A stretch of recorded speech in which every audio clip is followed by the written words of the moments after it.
Welcome everyone. I hope all of you are doing well. In this video, I am going to talk about on how to nebulize the patient. But before nebulizing the patient, there are some indication and contraindication of nebulization. The first indication that the patient should be nebulized is asthma. When the patient have asthma, the patient should be nebulized.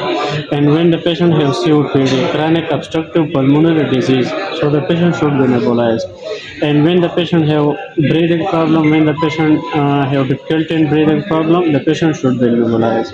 And when the patient have cystic fibrosis, and when a large amount of medication is required directly into the lung, then the patient should be nebulized.